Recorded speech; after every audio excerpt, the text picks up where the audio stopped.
Bonjour et bienvenue dans ce tutoriel pour l'installation du système Debian dans une machine virtuelle type VirtualBox. Donc premièrement, pour réaliser ceci, nous avons besoin de deux prérequis. Le premier étant le programme VirtualBox et le deuxième étant l'image d'installation du système Debian. Alors, on commence par ouvrir son navigateur internet et dans Google ou n'importe, on recherche VirtualBox. On va sur le site de virtualbox.org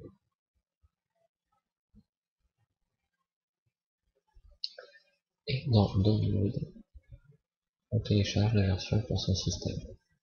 Donc ici, moi étant sur Windows, je prends la version pour Windows. Voilà. Donc je vais annuler le fichier parce que j'ai déjà téléchargé et installé. Mais vous continuez, vous téléchargez en entier et puis vous l'installez. Limite, vous aurez peut-être besoin de redémarrer le PC. Je suis pas trop sûr, mais c'est possible. Au pire, vous revenez après cette page. Sinon, vous continuez. Ensuite, une fois qu'on a VirtualBox, on va chercher le système Debian. Voilà. Donc on va sur le site debian.org. Ici, dans obtenir Debian, on choisit image ISO CD. Ici, on va dire plusieurs moyens, mais dont deux, soit par BitTorrent ou soit par HTTP normalement, quoi. Donc on va prendre HTTP normalement. Ensuite, vous avez deux versions, soit CD ou soit DVD. Donc ici, dans le cadre de ce tutoriel, pour que ça aille plus vite, on va prendre CD. Et ensuite, dans CD, on a AMD64 et i386 qui nous intéressent. Alors AMD64, vous vous occupez juste du 64 voulant dire 64 bits. Et le i386, alors logiquement on disait avant x86 pour 32 bits. Donc le i386 c'est pour des processeurs de type 32 bits. Ceux qui n'ont qu'un seul processeur, un seul cœur. Contrairement au 64, là c'est ceux qui ont plus de un cœur. Alors faire attention, c'est trompeur. AMD, ça veut pas dire parce que c'est un processeur AMD. Ni I, ça veut pas dire parce que c'est un processeur Intel ici. Ça veut juste dire que c'est une architecture i386, c'est une référence. Qui veut dire que c'est un système 32 bits. Peu importe si c'est Intel ou AMD. De même que là, AMD64, c'est une référence. Peu importe si votre processeur c'est AMD à double cœur ou Intel, encore je sais pas combien. Donc moi comme je suis sur un processeur 64 bits, je prends la version AMD 64. Ensuite, dans la liste des fichiers, donc on voit les CD. Donc ça va de 1 à 51. Donc il y a 51 CD à télécharger pour avoir l'ensemble de la suite. Ou si vous avez déjà un Debian, vous le mettez à jour, vous avez 13 CD. Sinon entre les deux, vous avez le business card, donc je ne sais pas à quoi ça sert. Le KDE c'est un environnement de bureau, un gestionnaire de bureau qui ressemble à Windows. XFSE et LXDE c'est un autre environnement de bureau, c'est deux autres environnements de bureau qui sont proches de, je ne pourrais pas trop vous dire, parce que c'est ni Windows, ni Linux, ni Mac plutôt. En gros, pratiquement toute l'interface se trouve presque dans les clics de la souris, quoi. Et le net install. Donc comme vous voyez, le net install c'est plus petit. Lui, c'est celui qui va nous servir d'installation par internet, quoi. Donc on va télécharger celui-là, c'est plus court. Donc là, à nouveau, je vais aller jusqu'au bout puisque j'ai déjà fait ce processus de téléchargement. Une fois que vous aurez téléchargé votre système, vous aurez ceci, c'est-à-dire votre image ISO prête à l'emploi. Alors, pour VirtualBox, il faut savoir que sa configuration par défaut, c'est le dossier Mes documents de votre session utilisateur en cours. Donc ça veut dire que toutes les machines virtuelles, il va les stocker dans vos documents, dans la partition C. En général, VirtualBox, il est plus conseillé de le mettre sur une partition extérieure au système, parce que si le système il plante, vous perdez toutes vos machines virtuelles, donc tout ce que vous aurez fait dedans, vous le perdrez.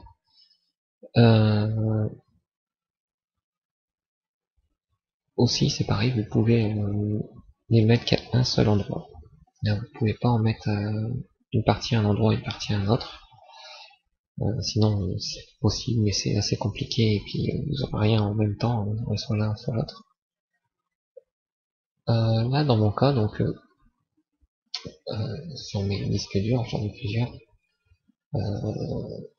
j'ai de la place sur pas mal de partitions, mais celle qui a plus de place, c'est celle de mon système. Et pour le besoin de la formation, je vais mettre toutes mes machines dans un dossier VirtualBox qui se trouvera sur mon bureau. Comme ça, en même temps, des fois, on verra ce qui se passe dans ce dossier au fur et à mesure qu'on crée les machines et ce qu'on fait avec.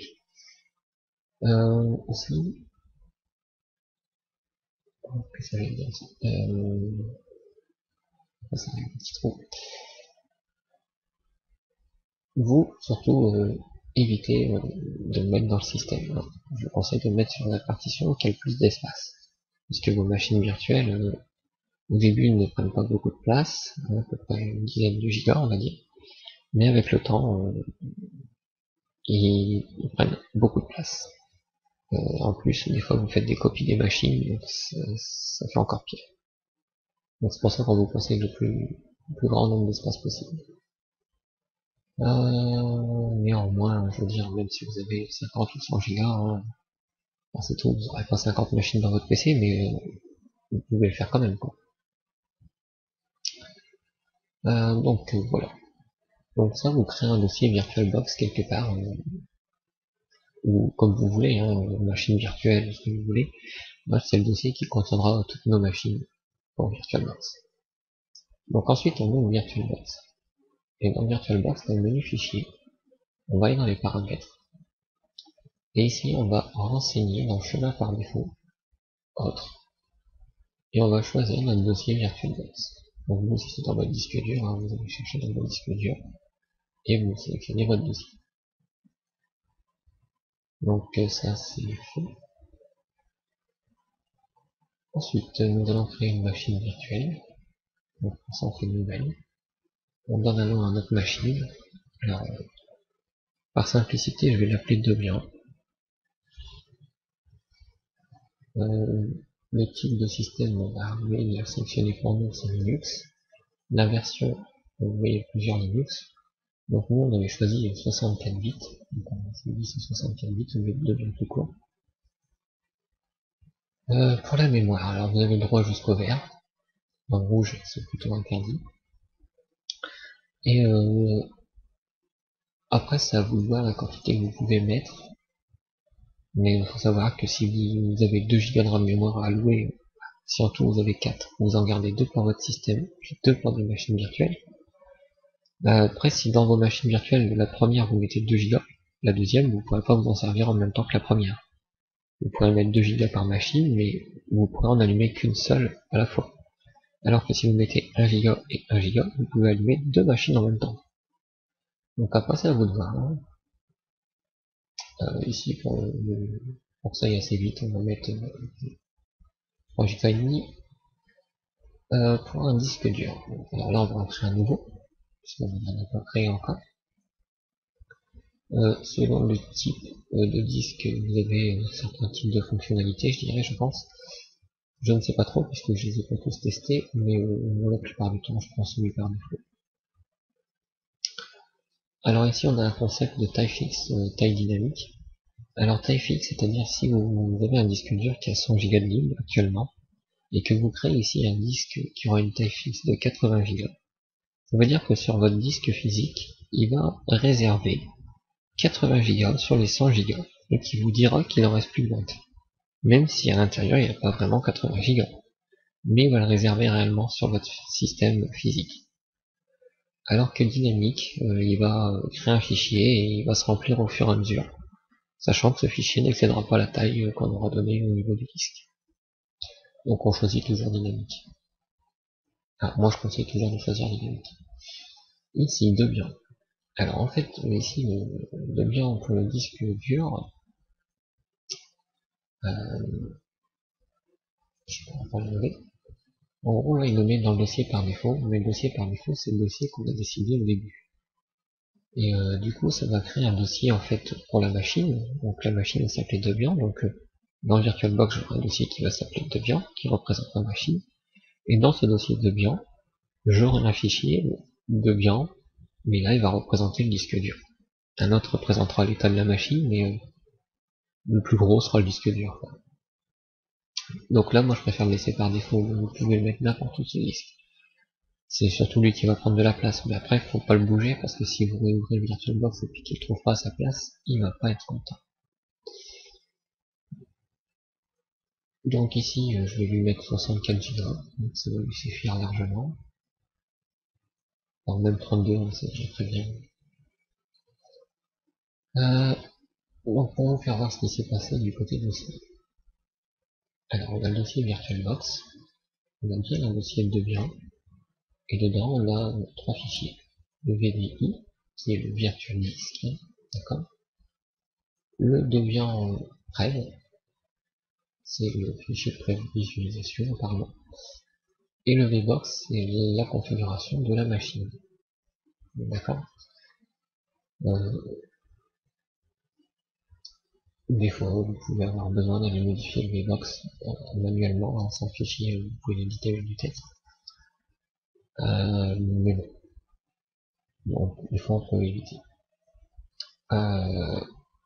Voilà pour ce qui est la structure des dossiers. Là, il y a ainsi un dossier de log qui va se créer avec des fichiers de log quand je vais allumer la machine. Comme ça, s'il y a des problèmes, ça se met dans ces fichiers en fait. Voilà pour le dossier. Revenons sur la machine. Alors maintenant, on va configurer la machine. Donc on la sélectionne, on clique sur configuration. Ici, dans le système, là vous retrouvez la puissance des RAM, la quantité. Là, vous retrouvez l'ordre d'amorçage, la façon dont le système va envoyer des signaux les uns après les autres. S'il ne trouve rien sur le premier, il envoie un signal sur le deuxième. S'il ne trouve rien sur le deuxième, il envoie un signal sur le troisième. À condition qu'il y en ait trois. Nous, ce qui nous intéresse pour le premier, c'est le disque CD-DVD, puisque le fichier ISO représente un CD, en fait. Et le disque dur qui nous intéresse, puisque par la suite, on utilisera le disque dur. Par contre, la disquette et le réseau, vu qu'on n'en a pas besoin, on peut les décocher. De même qu'ici, au niveau processeur, dans l'assistant, il ne nous a pas proposé le processeur. Mais si vous êtes comme moi, vous avez plusieurs processeurs, alors vous pouvez donner 1, 2 ou 3 processeurs à la machine. Toujours sur le même principe que les RAM, si vous allumez plusieurs machines, essayez de diviser le nombre par machine que vous souhaitez là. Dans l'affichage, alors l'affichage, je vais activer l'accélération 3D, je vais le mettre à fond. Et si je coche 2D, sur Linux, on aura un petit problème, monde optimal, c'est pas fait pour ce système, donc on le décoche, on laisse 3D. Alors, si on met que 2D, c'est pareil, on aura le monde optimal, donc vous mettez 3D, ça marche très bien. Stockage, donc là on a notre disque dur, d'accord.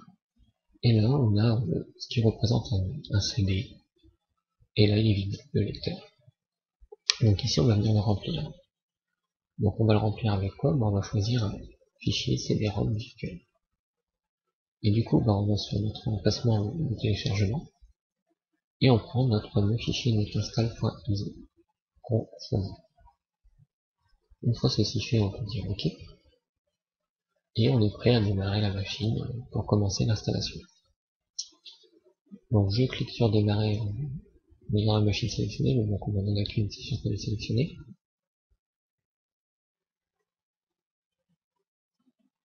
L'assistant d'installation démarre. Alors là, je vous conseille de prendre l'installation graphique, Comme ça, vous pourrez utiliser la souris. Là, actuellement, si vous faites avec la souris, ça ne marche pas. D'ailleurs, à ce sujet, vous voyez, la souris, on peut la voir, on peut pas la voir. Si on la voit pas, ça veut dire que ça ne marche pas. Pour vous déplacer, c'est les touches du clavier. Et pour valider, c'est la touche entrée.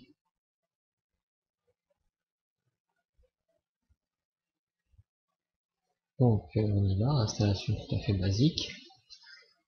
Donc, comment on nous parle? Donc, en français. Voilà, du coup, maintenant, on parle en français. Dans quel pays qui parle français? La France. Quel est le clavier qu'on utilise? Le clavier français.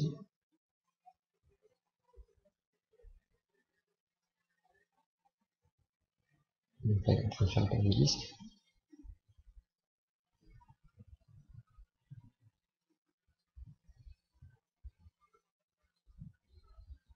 Là, vous voyez, on configure le réseau. Ensuite, il nous demande le nom de la machine. Alors, le nom de la machine, vous mettez ce que vous voulez. C'est pas obligé de mettre le même qu'ici. Ici, c'est le nom pour repérer une machine parmi vos machines. Mais c'est pas le nom qu'il y a dans la machine. Si je mets un autre nom ici, ça va pas changer ici. Mais ça changera dans tout ce que je ferai dans la machine, par contre. On sait que le nom est associé un petit peu à la machine. Donc ici, pour simplifier la chose, je vais l'appeler Debian, hein, tout simplement. C'était logique. Ensuite, le domaine. Alors le domaine, si vous en avez un, le nom de domaine que vous avez acheté, vous pouvez l'utiliser. Vous mettez le vôtre. Si vous en avez pas, vous pouvez écrire domaine.local. D'accord. Donc ça sera votre machine de Debian.domaine.local. Et si vous en avez un comme moi, vous pouvez mettre le nom de domaine que vous avez. Ça, on verra plus tard pourquoi. Je vais le mettre sur .net, je préfère. Parce que j'en ai deux comme net, je préfère le mettre sur l'utilisateur root. Donc c'est le super utilisateur, c'est l'administrateur en fait. Donc on lui définit son mot de passe. Et on répète son mot de passe. Alors ici, comme je suis dans un environnement de test, j'ai pas besoin de mettre des mots de passe très compliqués. Mais si on était dans la vraie vie, sur un vrai poste, donc on ferait accéder des gens d'internet, on met un mot de passe très sécurisé. Donc ici, le nom de l'utilisateur. Je vais l'appeler tutoriel. Alors, vous pouvez le mettre le nom que vous voulez ici. Par exemple, je pourrais marquer mon PC Denis, ou mon nom et mon prénom, comme je veux. D'accord, là ça n'a pas d'incidence sur le système, c'est juste un nom qui vous affiche. Ensuite, ici, c'est l'identifiant de connexion. Donc là, c'est le nom sur lequel on se connecte sur l'ordi. Donc là, oui, c'est important. Donc là, vous avez vu, il a remis en minuscule. Laissez-le comme il le fait en minuscule. Évitez les accents. Donc là, je le laisse par défaut, ça me va très bien. Si vous avez un nom composé, comme moi, c'est Denis Sanson, il aurait pris Denis en fait. Et si j'avais écrit Sanson Denis, il aurait pris Sanson. Voilà. Là, je fais le suivant. Je définis son mot de passe à son fameux compte tutoriel, qui est un compte utilisateur à la base.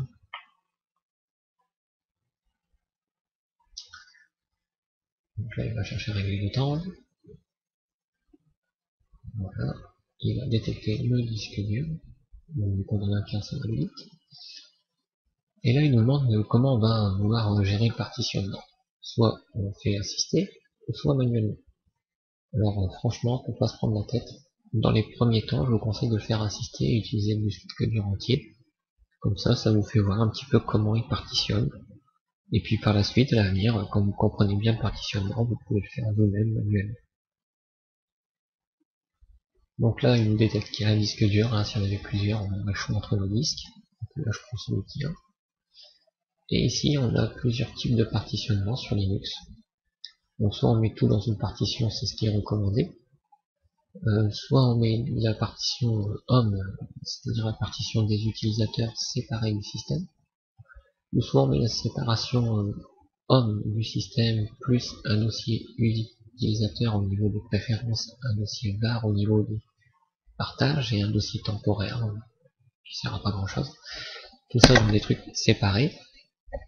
Donc moi je conseille de mettre tout dans une seule partition, hein, comme ils disent, c'est plus simple à gérer. Donc là il nous propose son partitionnement, il va nous mettre le système sur la partition primaire, numéro 1, qui ferait à peu près 65 Go, et qui est de type ext3, comme ce serait NTFS pour Windows, ou je sais plus trop quoi pour HFS plus pour Mac. Le point de montage, donc là ça représenterait la lettre C2 points, donc ici c'est un slash pour Linux pour dire que c'est le point de montage. Une partition logique de 3 Go pour la SWA, donc c'est un fichier d'échange. En général quand vous avez plus trop de RAM, il va mettre ça là-dedans. Donc ici on termine le partitionnement, puis on applique les changements, on est ok avec ce qu'il fait.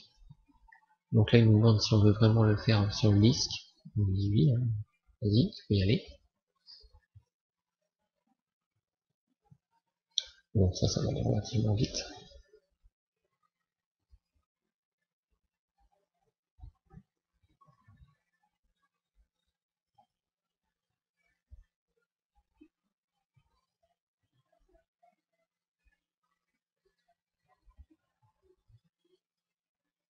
Donc là, il commence à installer le système de base.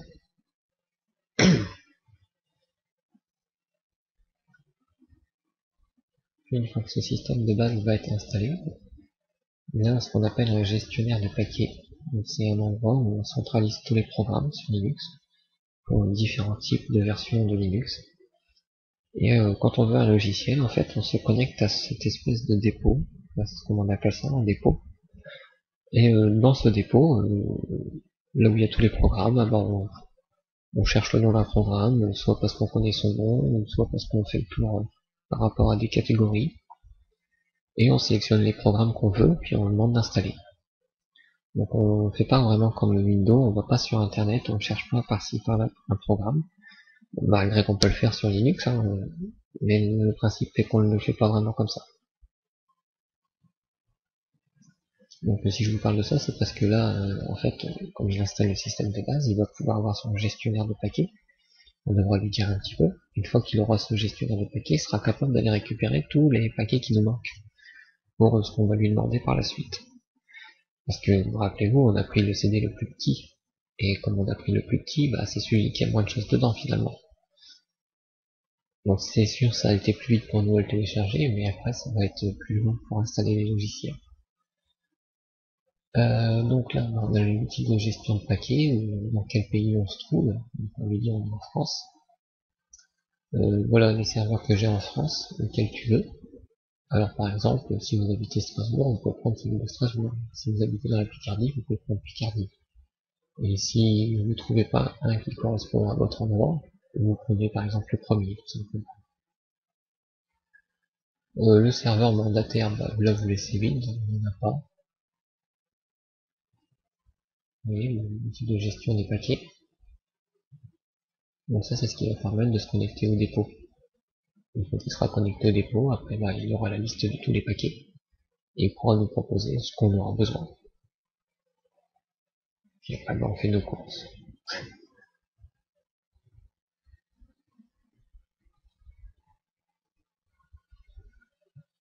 Donc là ça prend un petit temps.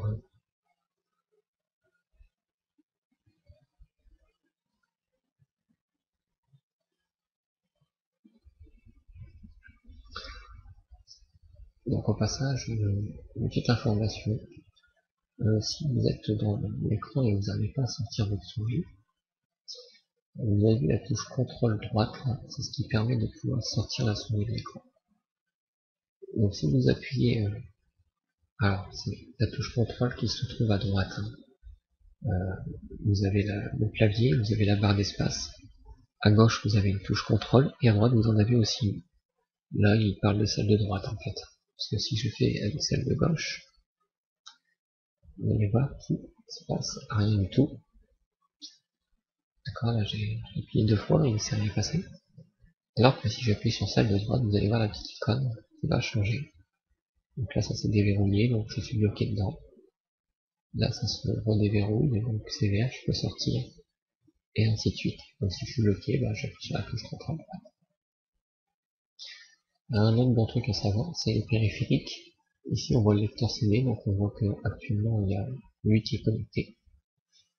Dans les périphériques USB, si on avait un disque dur externe ou une clé USB par exemple, on pourrait les connecter à l'intérieur de la machine virtuelle. Ici on a le dossier presse-papier.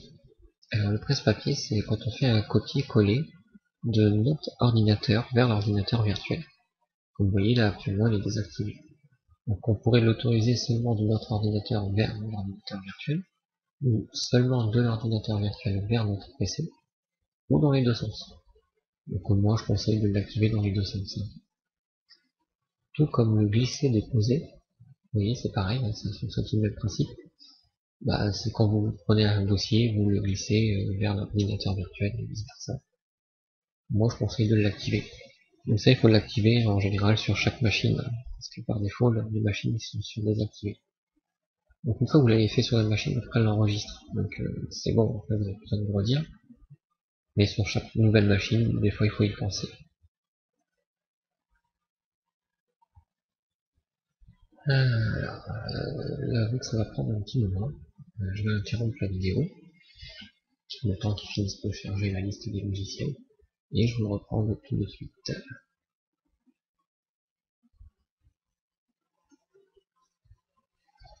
Donc voilà, je reprends tout en ligne, puisque là maintenant il va aller un petit peu plus vite.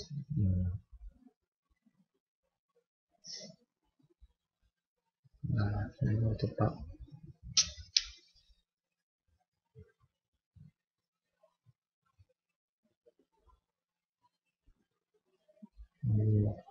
Ah, on prendra dans quelques minutes encore une fois, parce que là, ça va encore durer un petit moment. Donc je reprends la vidéo, vu qu'il reste que quelques secondes avant la prochaine option.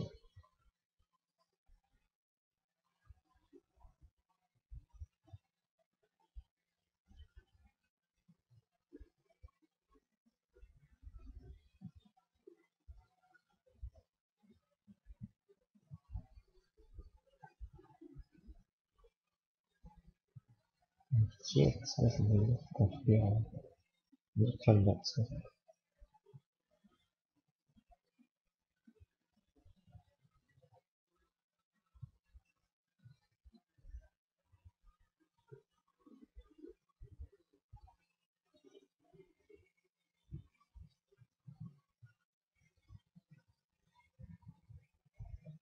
Et si je reprends la vidéo, c'est parce qu'en fait, au début il commence à installer un petit peu, puis après il va nous proposer un choix, puis il va continuer ensuite.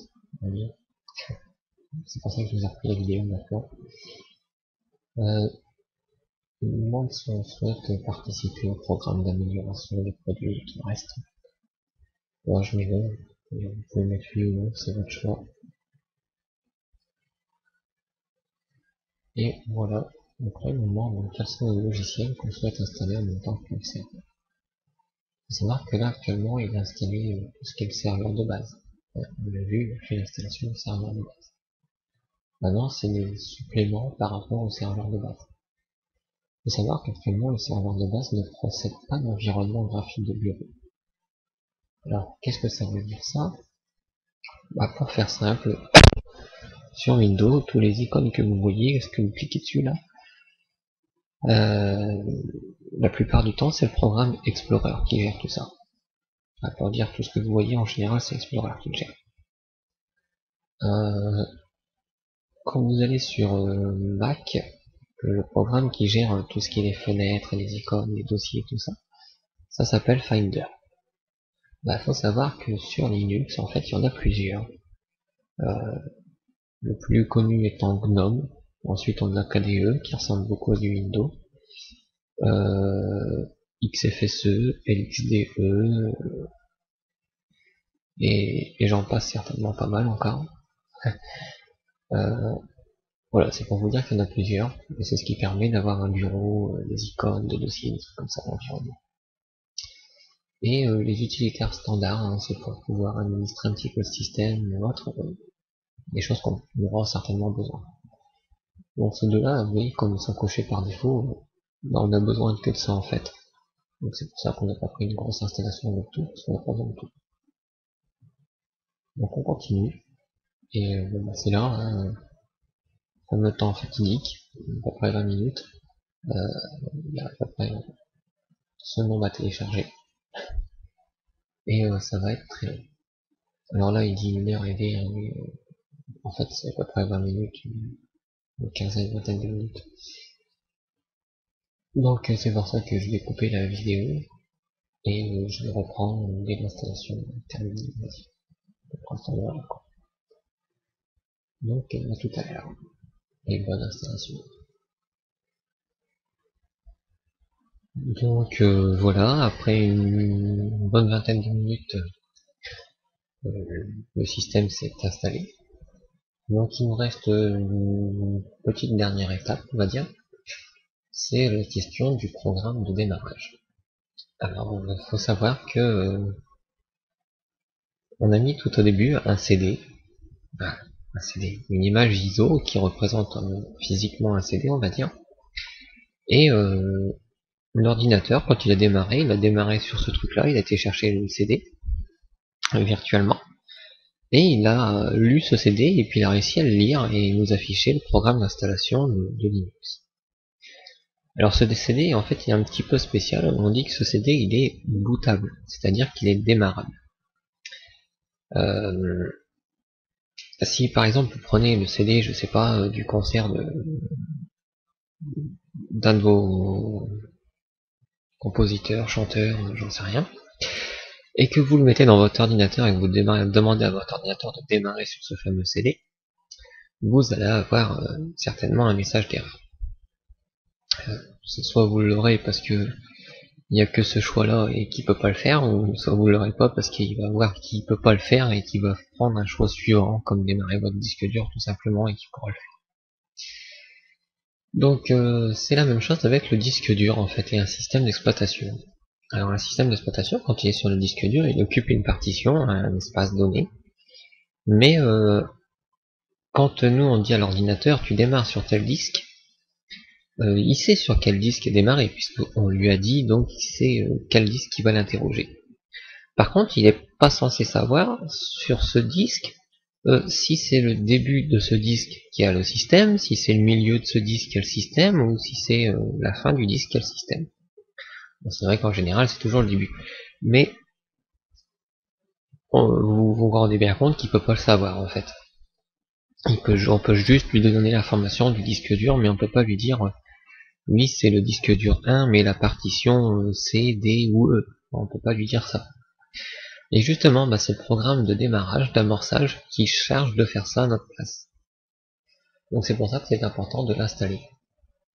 Donc si vous mettez non, vous êtes sûr qu'en continuant, vous ne redémarrez pas le système, vous serez obligé de réinstaller, ou voir quelques informations sur internet pour pouvoir réinstaller Grub, parce que ce ne sera pas installé. Alors il faut savoir que sur Linux, il y en a deux. Il y a Grub et Lilo, ils existent. Sur Windows, il y en a qu'un en général. Hein. Bon, entre les versions de Windows, ils changent un petit peu, mais souvent c'est le même. Et pour Mac, il y en a aussi deux. Il y en a un qui s'appelle Caméléon, l'autre Dario. Donc dans tous les cas, on dit oui.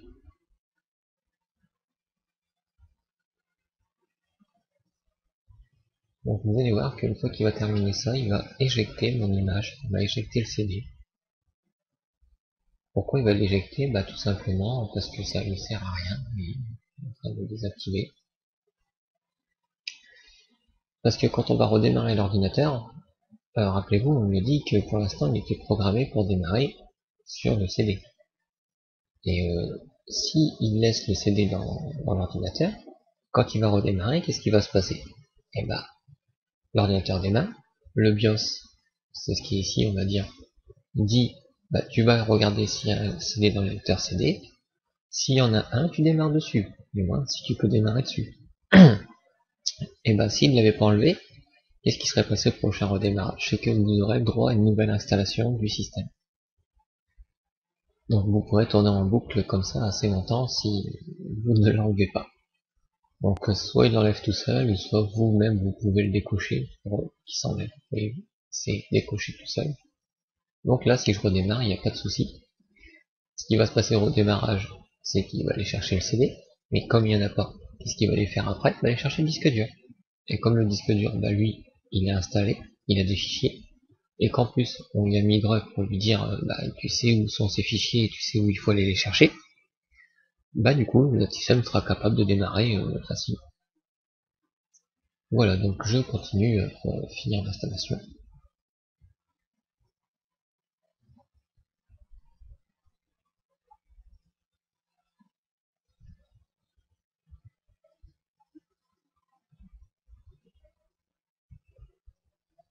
Donc ça a redémarré, un peu brutalement, bizarrement, mais ça a redémarré.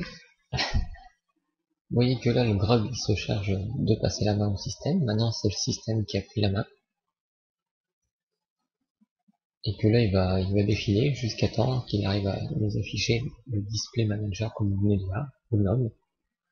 Et du coup, on a une interface graphique qui se lance.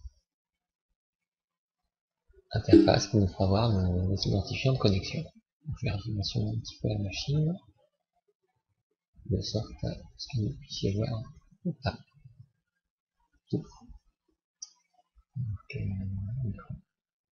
on va passer sur ce mode-là. Je vais voir ce que je peux avoir au maximum.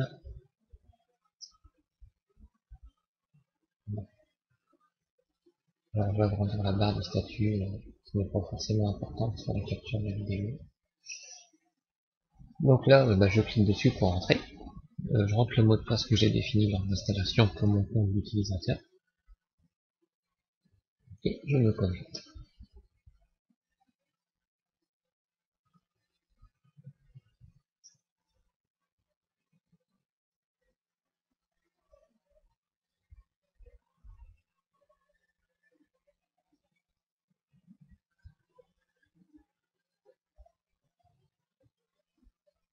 Voilà. Donc nous voilà sur le système Linux avec le gestionnaire de bureau Google, le gestionnaire d'apparence humaine.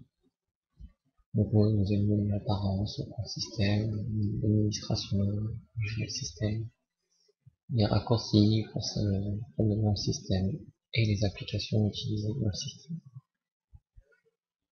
Donc cette formation est terminée, nous avons installé le système Debian sur notre machine VirtualBox.